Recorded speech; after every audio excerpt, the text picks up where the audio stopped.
नमस्कार दोस्तों, स्वागत है आपका आज के इस वीडियो में।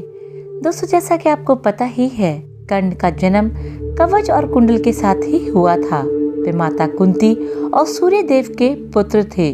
क्योंकि कर्ण सूर्य देव के मानव रूपी पुत्र थे, इसलिए उनमें सूर्य देव का तेज बर्दाश्त करने की क्षमता भी उस कवच और कुंडल की वजह से थी, जिसे संसार का कोई भी शस्त्र नहीं भेद सकता था। दोस्तों, भगवान श्री कृष्ण ये भली भांति जानते थे कि जब तक सूर्य से प्राप्त कर्ण के पास उनका कवच और कुंडल है, तब तक उसे कोई नहीं मार सकता। ऐसे में अर्जुन की रक्षा नहीं की जा सकती थी। उधर देवराज इंद्र भी चिंतित थे, क्योंकि अर्जुन उनका पुत्र था। तब कृष्ण ने देवराज इंद्र को एक उपाय बताया और फिर देवराज इंद्र एक ब्राह्मण के वेश में पहुंच गए कर्ण के द्वार। देवराज भी सभी के साथ लाइन में खड़े हो गए। कर्ण सभी को कुछ न कुछ दान देते जा रहे थे।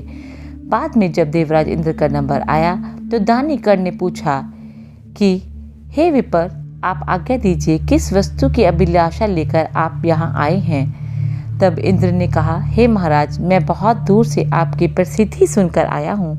कहते हैं कि आप जैसा दानी तो इस धरा पर दूसरा कोई नहीं है। तो मुझे आशा ही नहीं, विश्वास भी है कि मेरी इच्छित वस्तु को मुझे अवश्य आप देंगे। फिर भी मन में कोई शंका ना रहे, इसलिए आप संकल्प कर ले, तभी मैं आपसे मांगूंगा, अन्यथा आप कहे तो मैं खाली हाथ ही चला जाता हूँ।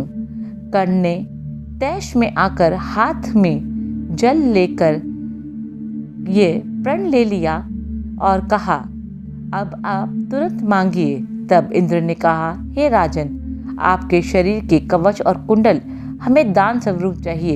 एक पल के लिए सन्नाटा छा गया।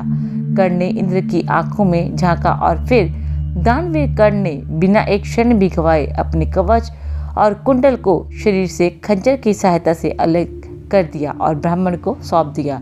इंद्र ने तुरंत वहां से दौड़ ही लगा दी और दूर खड़े रथ पर सवार होकर भाग रहे थे, तभी आकाशवाणी हुई, देवराज इंद्र, तुमने बड़ा पाप किया है। अपने पुत्र अर्जुन की जान बचाने के लिए तुमने छल पूर्वक कर्ण की जान खतरे में डाल दी।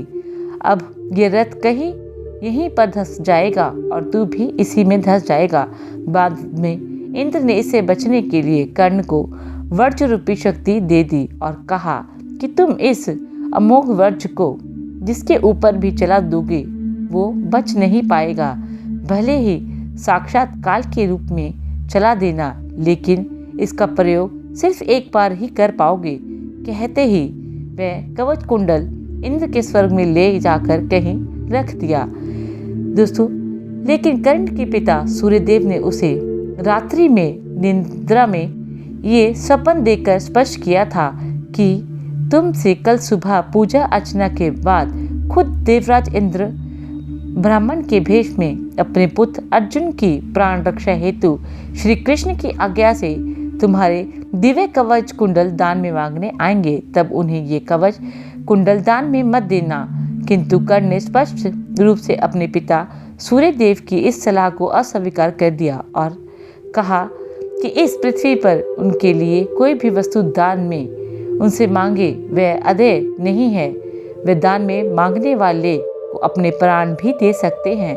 इस पर कर्ण के पिता सूर्यदेव ने कहा कि अगर कवच कुंडल के दान में देने पर इंद्रदेव से उनकी वैजयंती नाम की अमोघ शक्ति वरदान में मांग लेना। कर्ण ने ऐसा ही किया, किंतु इंद्रदेव ने वह अपनी वैजयंती शक्ति केवल एक बार कर्ण द्वारा प्रयोग होने पर पुनः वापस इंद्रदेव के पास आ जाने का वरदान के साथ कर्ण को उसे दिव्य कवच कुंडल के दान में देने के बदले में वरदान में दी। कर्ण ने उस वैजयंती शक्ति को अर्जुन वध के लिए रखा हुआ था, किंतु दुर्योधन के आदेश से महाभारत के रात्रि युद्ध में घटोत्कच मायावी राक्षस से कौरव सेना की रक्षा हेतु घटोत्कच का वध में प्रयोग कर दिया। कहा जाता है कि कर्ण के कवच को कोई भी भेद नहीं सकता था, परंतु दोस्तों ऐसा नहीं था।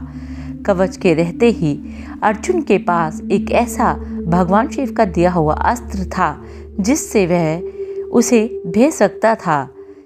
साथ ही श्री कृष्ण जी का सुदर्शन चक्र भी उनके कवच को भेज सकता था, परंतु सूर्य देव के वरदान के सम्मान के लिए उन्होंने ऐसा नहीं किया और उनके कवच को भगवान इंद्रदेव के साथ मिलकर उतरवाकर फिर उन्हें मृत्यु प्राप्त हुई।